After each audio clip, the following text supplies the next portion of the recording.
Assalamualaikum warahmatullahi wabarakatuh. Perkenalkan, nama saya Muhammad Ali Pasari dari Manajemen 24B dengan NIM 24601047. Saya di sini ingin menjelaskan tentang hak asasi manusia atau disingkat dengan HAM. Hak asasi manusia. Hak asasi manusia atau disingkat dengan HAM adalah seperangkat hak yang melekat pada hakikat dan keberadaan manusia sebagai makhluk Tuhan yang Maha Esa dan merupakan anugerahnya yang wajib dihormati dan dijunjung tinggi dan dilindungi oleh negara hukum, pemerintah, dan setiap orang demi kehormatan serta perlindungan harkat dan martabat manusia. Indonesia sebagai anggota dari Perserikatan Bangsa-Bangsa menggambangkan tanggung jawab moral dan hukum untuk menjunjung tinggi dan melaksanakan Deklarasi Universal tentang Hak Asasi Manusia yang ditetapkan oleh PBB serta berbagai instrumen internasional lainnya mengenai hak asasi manusia yang telah diterima oleh negara Republik Indonesia. Terlepas dari konsep HAM yang bersifat universal, namun pada penerapannya harus memperhitungkan budaya dan tradisi negara setempat, faktor ekonomi atau tingkat kesejahteraan masyarakat dapat diangkat sebagai pemegang peran penting yang pada akhirnya ikut menentukan kualitas penegakan HAM di suatu negara, sehingga dapat diartikan bahwa semakin bagus kualitas kesejahteraan di suatu negara, maka semakin tinggi kemampuannya untuk memajukan perlindungan terhadap hak asasi manusia. Dalam perkembangannya, hak asasi manusia terbagi menjadi tiga generasi hak asasi manusia, yaitu generasi pertama, hak sipil dan politik, generasi kedua mencakup hak ekonomi, sosial, budaya, dan generasi ketiga mencakup hak dalam pembangunan. Di antara ketiga generasi tersebut tidak dapat saling dipisahkan walaupun ketiga generasi tersebut mencakup hak yang berbeda tetapi tetap dalam kesatuan hak asasi manusia yang tidak dapat dipisahkan dan mempunyai keterkaitan antar generasi tersebut. Ada pandangan bahwa dalam pemenuhan hak sipil dan politik tidak dapat berjalan dengan baik tanpa terpenuhnya hak ekonomi, sosial, dan budaya, begitu pula dengan hak atas pembangunan. Contoh HAM adalah ketika seseorang ditangkap tanpa surat penangkapan oleh aparat, maka itu melanggar hak asasi paling dasar, hak atas kebebasan dan perlindungan hukum. Negara wajib menjamin bahwa setiap orang aman dari perlakuan sewenang-wenangan.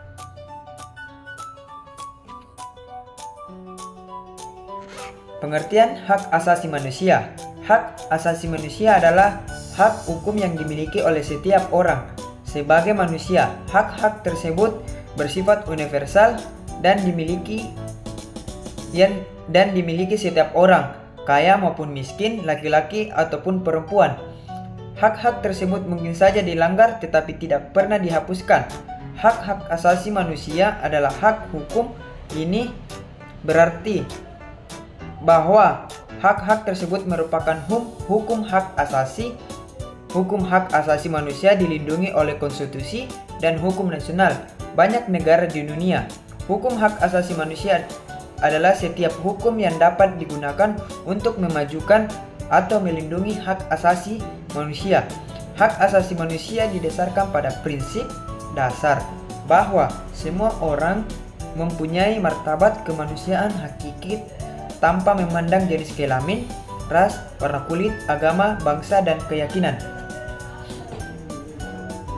Beberapa pengertian berkaitan dengan hak asasi manusia sesuai dengan Undang-Undang Nomor 39 Tahun 1999, di mana tentang hak asasi manusia, dan Undang-Undang Nomor 26 Tahun 2000 tentang pengendalian HAM adalah sebagian berikut. 1. Kewajiban dasar manusia adalah seperangkat kewajiban yang apabila tidak dilaksanakan tidak memungkinkan terlaksananya dan tegasnya hak asasi manusia. Pasal 1 ayat 2 Undang-Undang Nomor 39 Tahun 1999. 2. Penyiksaan adalah setiap perbuatan yang dilakukan dengan sengaja sehingga menimbulkan rasa sakit atau penderitaan yang hebat baik jasmani maupun rohani pada seseorang untuk memperoleh pengakuan atau keterangan dari seseorang dari orang ketiga dengan menghukumnya atau suatu perbuatan yang telah dilakukan atau diduga telah dilakukan oleh seseorang atau orang ketiga atau untuk suatu alasan yang didasarkan pada setiap bentuk diskriminasi apabila rasa sakit atau penderitaan tersebut ditimbulkan oleh atas hasutan dari dengan persetujuan dan pengetahuan siapapun dan atau pejabat publik. Pasal 1 ayat 4 Undang-Undang Nomor 39 Tahun 1999. 3.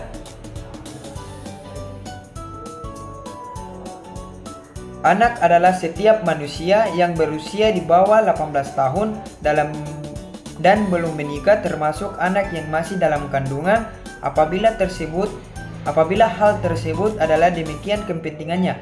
Pasal 1 ayat 5. 4. Pelanggaran hak asasi manusia adalah setiap perbuatan seseorang atau kelompok orang termasuk aparat negara baik disengaja maupun tidak disengaja atau kelalaian secara melawan hukum, mengurangi, menghalangi, membatasi dan mencabut hak asasi manusia seseorang atau kelompok orang yang dijamin oleh undang-undang ini dan tidak mendapatkan atau dikhawatirkan tidak memperoleh penyelesaian hukum yang adil dan benar berdasarkan mekanisme hukum yang berlaku. Pasal 1 ayat 6. 5.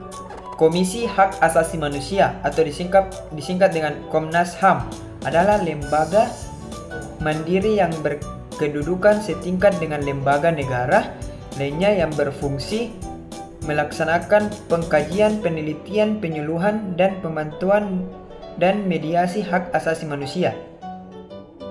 6. Pelanggaran hak asasi manusia yang berat adalah pelanggaran hak asasi sebagaimana yang dimaksud dalam undang-undang. Ini pasal 7 huruf A dan B Undang-Undang Nomor 26 Tahun 2000.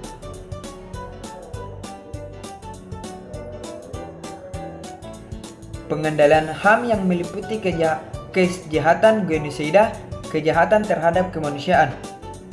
7. Pengendalian hak asasi manusia yang selanjutnya disebut pengendalian HAM adalah pengendalian khusus terhadap pelanggaran HAM berat, yaitu pasal 1 ayat 3 Undang-Undang Nomor 26 Tahun 2000. 8. Pengendalian HAM merupakan pengendalian khusus yang berada di lingkungan peradilan umum. Pasal 2 Undang-Undang Nomor 26 Tahun 2000.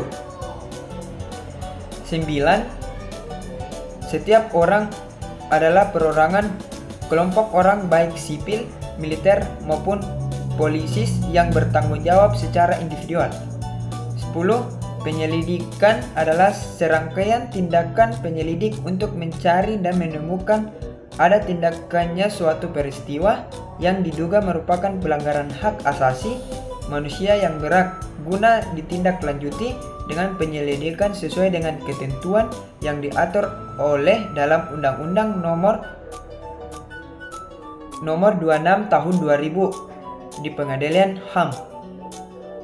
11. Pelanggaran hak asasi manusia yang berat adalah pelanggaran hak asasi manusia sebagaimana dimaksud dalam undang-undang ini. Pasal 1 ayat 2 Nomor 26 Tahun 2000. 12. Pengendalian hak asasi manusia yang selanjutnya disebut pengendalian HAM adalah pengendalian khusus tersebut. Contoh saya rangkum dari semuanya ini adalah seorang pengungsi dari daerah konflik tetap memiliki hak asasi manusia meskipun kehilangan kewarganegaraannya yang tetap berhak untuk mendapatkan perlindungan, mendapatkan tempat tinggal, tidak disiksa, dan mendapatkan makanan, dan layanan dasar.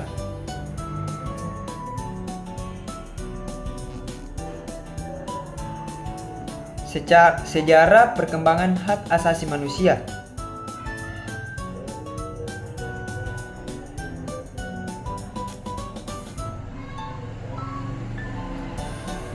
Pada umumnya, pakar HAM berat terdapat bahwa lahirnya HAM dimulai dengan lahirnya Magna Carta. Namun jauh sebelum Magna Carta lahir, konsep Islam tentang HAM telah lebih dulu dikenal, bahkan dengan substansi yang jauh lebih komprehensif. Setelah dunia mengalami perang dunia yang melibatkan hampir seluruh kawasan di dunia, di mana hak asasi manusia pada saat itu diinjak-injak, timbul keinginan untuk merumuskan hak asasi manusia di dalam suatu naskah internasional. Usaha ini baru dimulai pada tahun 1948 dengan diterimanya Universal Declaration of Human Rights atau pernyataan sedunia tentang hak-hak asasi manusia oleh negara-negara yang tergabung dalam Perserikatan Bangsa-Bangsa. Dengan kata lain, lahirnya Deklarasi Hak Asasi Manusia Universal merupakan reaksi atas kejahatan keji kemanusiaan yang dilakukan oleh kaum sosialis dan nasional di Jerman pada tahun 1933 sampai 1945. Terwujudnya Universal Declaration of Human Rights yang dinyatakan pada tanggal 10 Desember 1948 harus melewati proses yang cukup panjang. Sebelum terwujudnya deklarasi, setidaknya telah lahir beberapa naskah hak asasi manusia yang mendahulunya yang bersifat universal dan asasi. Naskah-naskah tersebut sebagai berikut. 1. Magna Carta Piagam Agung 1215, suatu dokumen yang mencatat beberapa hak yang diberikan oleh Raja John dari Inggris kepada beberapa bangsawan atas tuntutan mereka. Naskah ini sekaligus membatasi kekuasaan Raja John di Inggris. 2. Bill of Rights, Undang-Undang Hak 1689, suatu undang-undang yang diterima oleh Parlemen Inggris yang merupakan perlawanan terhadap Raja James II dalam suatu revolusi hak berdarah yang dikenal dengan istilah The Glorious Revolution of 1688.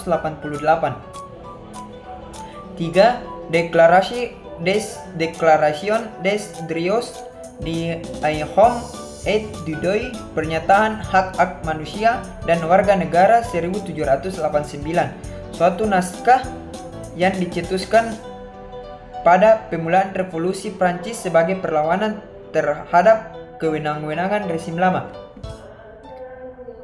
4. Bill of Rights, Undang-Undang Hak, suatu naskah yang disusun oleh rakyat Amerika pada 1769 dan kemudian menjadi bagian dari Undang-Undang Dasar pada 1891.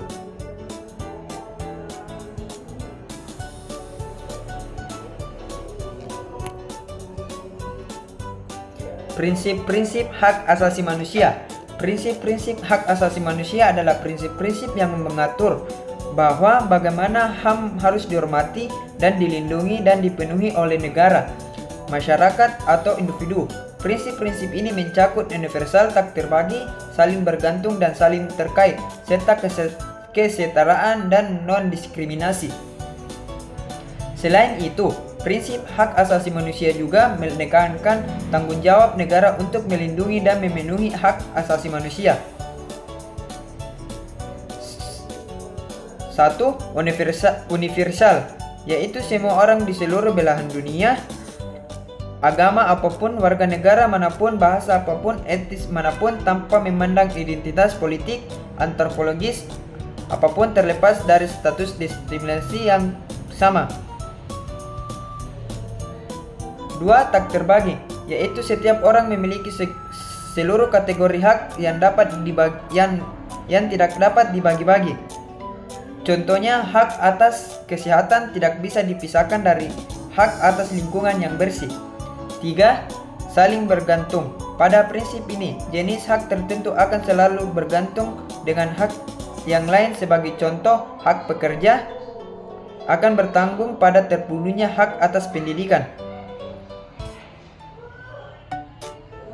Contoh nyatanya, contoh saling bergantung itu jika seseorang tidak memiliki akses air bersih atau hak lingkungan, maka ia bisa sakit dan kehilangan hak atas kesehatannya. 4. Saling terkait, yakni sebuah hak akan terkait dengan hak lain, misalnya hak untuk hidup, hak menyatakan pendapat, dan hak memilih agama, dan lain-lainnya.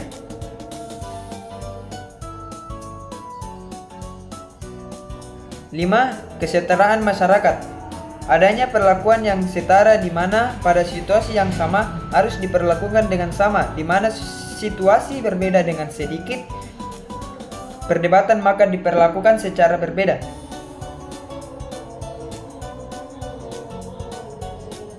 6. Non-diskriminasi, yakni setiap harus diperlakukan dan memiliki kesempatan setara di hadapan hukum. Ketika orang tidak diperlakukan atau memiliki kesempatan tidak setara, maka disitulah diskriminasi terjadi.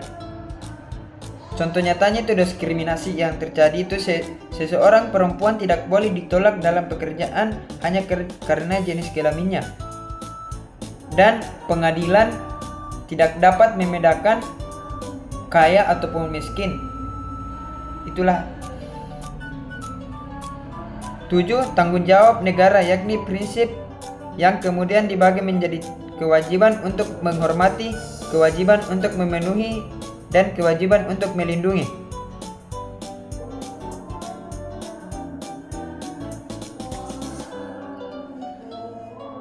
Pelaksanaan HAM di Indonesia. Pelaksanaan hak asasi manusia atau disingkat dengan HAM di Indonesia masih menjadi isu yang kompleks dalam belum sepenuhnya terwujud.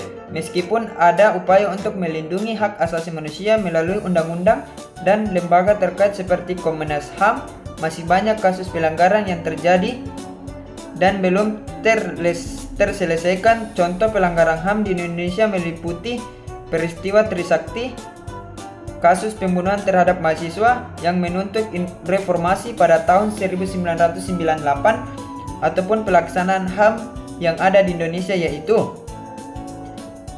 1. Legalisasi dan undang-undang.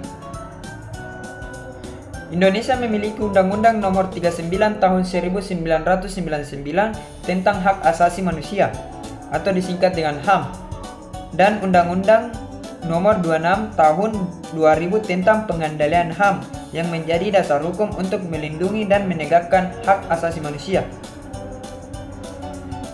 2. Komisi Nasional Hak Asasi Manusia atau disingkat dengan Komnas HAM. Komnas HAM berperan dalam pengkajian dan penelitian, penyuluhan, pemantauan, dan mediasi terkait HAM serta memberikan rekomendasi kepada pemerintah. 3. Peran penting. Pemerintah bertanggung jawab untuk melindungi dan menghormati dan menjamin hak setiap warga negara dan penduduknya, namun komitmen dan kemampuan pemerintah dalam melaksanakan kebijakan hak asasi manusia menjadi sorotan. 4. Pelanggaran hak asasi manusia. Banyak kasus pelanggaran hak asasi manusia yang terjadi, termasuk pelanggaran hak HAM berat seperti peristiwa 1965 dan 1966, penembakan misterius, telegrasi, Trisakti, Semanggi, dan lain-lain. 5. Tantangan dalam pelaksanaan hak asasi manusia di Indonesia di antara lain masih banyak adanya kesenjangan dalam pemenuhan hak-hak dasar, lemahnya penegakan hukum, kurangnya koordinasi antara lembaga, dan kurangnya kesadaran masyarakat tentang hak asasi manusia. Contoh nyatanya itu saat kasus kekerasan kekerasan oleh aparat terhadap warga sipil di Papua, Komnas HAM menyelidiki dan melaporkan temuan ke pemerintah dan publik.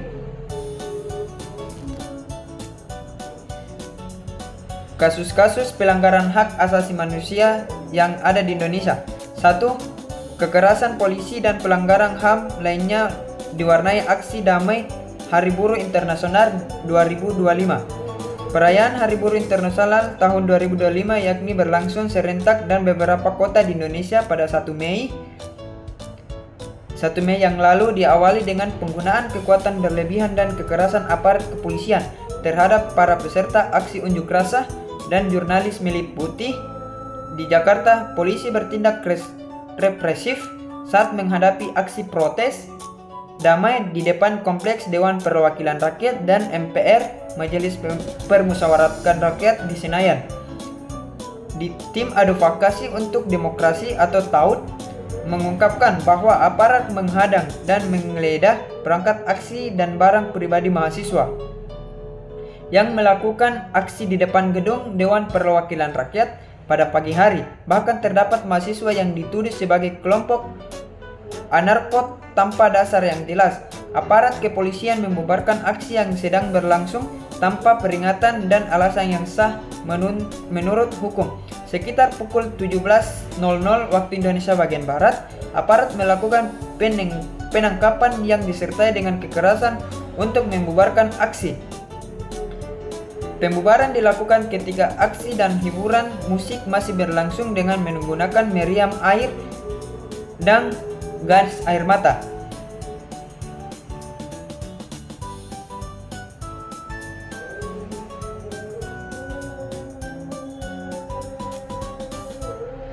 Kesimpulan yang saya ambil adalah perlindungan bagi korban pelanggaran HAM berat di Indonesia sudah diatur oleh beberapa instrumen hukum internasional, mulai dari pasal 34 Undang-Undang Nomor 26 Tahun 2000 tentang Pengadilan HAM, di mana berhak mendapat perlindungan berupa perlindungan fisik dan mental dari ancaman gangguan teror dan kekerasan dari pihak manapun, dan dilaksanakan oleh aparat penegak hukum dan aparat keamanan secara cuma-cuma. Selain itu, undang-undang ini juga mengatur bahwa korban pelanggaran HAM berat mendapatkan kompensasi, restitusi, dan rehabilitas yang selanjutnya diatur melalui peraturan pemerintah mengenai pelaksanaannya dalam perjalanan dan pelaksanaan perlindungan bagi korban pelanggaran HAM yang terdapat beberapa pengaturan dimulai tingkat undang-undang, di mana dibentuk Undang-Undang Nomor 27 Tahun 2005 tentang Komisi Kebenaran dan Rekonsilisi KKR. Namun karena dalam penerapannya dianggap lebih menguntungkan pelaku serta bertentangan dengan Undang-Undang Dasar 1945, maka aturan ini tidak berlaku lagi, dibatalkan dengan putusan Mahkamah Konstitusi nomor 006 PUU 4 2006 untuk mengisi kekosongan Undang-Undang KKR dibentuk Undang-Undang Nomor 13 Tahun 2006 tentang perlindungan dan saksi korban. Menurut kesimpulan saya sendiri adalah, jika ia mengalami teror atau ancaman setelah beraksi di depan pengadilan HAM, polisi wajib melindungi secara gratis sesuai dengan Undang-Undang Nomor 2000. Terima kasih, itulah penjelasan dari saya. Assalamualaikum warahmatullahi wabarakatuh.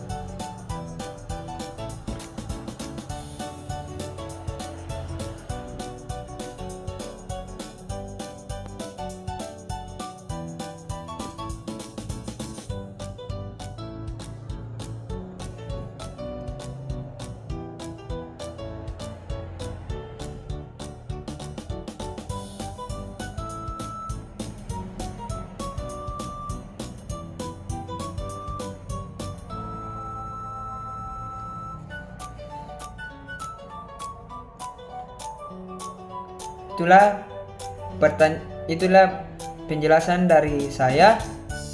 Bila ada kesalahan kata ataupun tidak jelas, mohon dimaafkan. Wassalamualaikum warahmatullahi wabarakatuh. Terima kasih. Bye bye.